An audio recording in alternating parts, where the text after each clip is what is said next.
नमस्कार मैत्रिणींनो, श्री स्वामी समर्थ. तुम्हा सर्वांचे स्वागत आहे आपल्या या यूट्यूब चॅनलवरती. तर आज आपण जिवंतिका देवी पूजन हे कशा संदर्भात आहे त्याची माहिती बघणार आहोत. तर आपल्या हिंदू संस्कृतीमध्ये आई आपल्या मुलांच्या सुखासाठी, आरोग्यासाठी आणि दीर्घायुष्यासाठी अनेक व्रत आणि पूजा करत असते.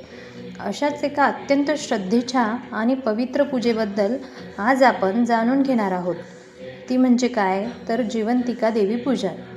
जिवंतिका देवीची पूजा केल्याने मुलांना आरोग्य, दीर्घायुष्य आणि सुख लाभते अशी धार्मिक श्रद्धा आहे. पण जिवंतिका देवी कोण आहेत, त्यांची पूजा का केली जाते, ही पूजा कधी करतात, पूजेची योग्य पद्धत काय आहे आणि या पूजेमागची कथा काय आहे, हे सर्व आपण आजच्या व्हिडिओमध्ये अगदी सोप्या भाषेत जाणून घेणार आहोत. तर जिवंतिका देवी कोण आहेत? जिवंतिका देवी ह्या हिंदू परंपरेमध्ये बालकांचे रक्षण करणाऱ्या आणि त्यांच्या दीर्घायुष्यासाठी पूजल्या जाणाऱ्या देवी म्हणून मानल्या जातात. विशेषतः माता आपल्या मुलांच्या आरोग्यासाठी आणि दीर्घायुष्यासाठी जिवंतिका देवीची श्रद्धेने पूजा करतात. जिवंतिका या नावामध्येच जीवनाचे रक्षण आणि दीर्घायुष्य असा भाव व्यक्त होतो. म्हणूनच ही पूजा केवळ एक धार्मिक विधी नसून आईच्या आपल्या मुलांबद्दलच्या प्रेमाचे आणि आशीर्वादाचे प्रतीक मानली जाते. तर जिवंतिका देवीची पूजा का करतात? तर मंडळी, आईच्या मनात आपल्या मुलांसाठी नेहमी एकच इच्छा असते, माझ्या मुलाला निरोगी आयुष्य लाभावे, त्याचे सदैव रक्षण व्हावे आणि त्याला सुख समृद्धी मिळावी. याच भावनेतून जिवंतिका देवीची पूजा केली जाते. धार्मिक श्रद्धेनुसार या पूजेमुळे मुलांचे आरोग्य चांगले राहावे, मुलांना दीर्घायुष्य मिळावे, मुलांचे संकटांपासून रक्षण व्हावे आणि घरामध्ये सुख शांती नांदावी अशी प्रार्थना केली जाते. तर जिवंतिका देवी पूजेसाठी काय साहित्य लागते ते आपण बघूया. पूजा करताना आपल्या परंपरेनुसार साहित्यामध्ये थोडाफार फरक असू शकतो. साधारणपणे देवीची प्रतिमा किंवा पूजेचे चित्र, हळदी कुंकू, अक्षता, फुले, फळे, नैवेद्य, दिवा, अगरबत्ती आणि पूजेसाठी आवश्यक इतर साहित्य घेतले जाते. सर्वात महत्त्वाची गोष्ट म्हणजे पूजेपेक्षा मनातील श्रद्धा आणि भक्तिभाव. तर आता जिवंतिका देवी पूजेची साधी पद्धत काय आहे ते आपण बघूया. सर्वप्रथम पूजा करण्याचे स्थान स्वच्छ करून घ्यावे. त्यानंतर देवीची प्रतिमा किंवा पूजेचे चित्र स्वच्छ ठिकाणी ठेवावे. दिवा आणि अगरबत्ती प्रज्वलित करावी. देवीला हळदी, कुंकू, अक्षता आणि फुले अर्पण करावीत. त्यानंतर नैवेद्य दाखवावा आणि हात जोडून आपल्या मुलांच्या आरोग्यासाठी, दीर्घायुष्यासाठी आणि सुखासाठी देवीकडे मनापासून प्रार्थना करावी. त्यानंतर जिवंतिका देवीची कथा आणि पूजेचे महात्म्य श्रद्धेने ऐकावे किंवा वाचावे.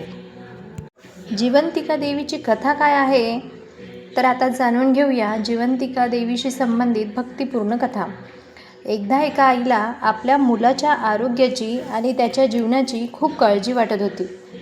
तिने आपल्या मुलाच्या दीर्घायुष्यासाठी आणि रक्षणासाठी देवीची मनोभावे प्रार्थना केली.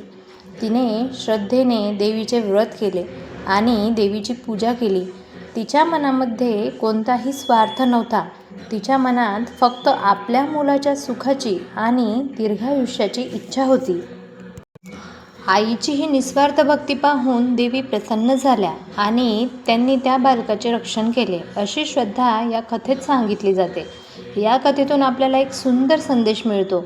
आईची भक्ती, तिची प्रार्थना आणि तिच्या मनातील निस्वार्थ प्रेम हेच सर्वात मोठे सामर्थ्य आहे. म्हणूनच जिवंतिका देवीची पूजा ही केवळ विधी नसून आईच्या प्रेमाचे आणि आपल्या मुलासाठी केलेल्या मंगल प्रार्थनेचे प्रतीक आहे. तर श्रावणमध्ये प्रत्येक शुक्रवारी ही पूजा केली जाते. पूजेच्या वेळी कोणती प्रार्थना करावी, तर देवीसमोर हात जोडून मनापासून अशी प्रार्थना करू शकता, हे जिवंतिका माता, माझ्या मुलांचे सदैव रक्षण करा, त्यांना उत्तम आरोग्य, दीर्घायुष्य, सुख आणि सद्बुद्धी द्या. त्यांच्या जीवनातील सर्व संकटे दूर करा आणि त्यांच्यावर आपली कृपादृष्टी सदैव राहू द्या. यानंतर देवीची आरती करावी.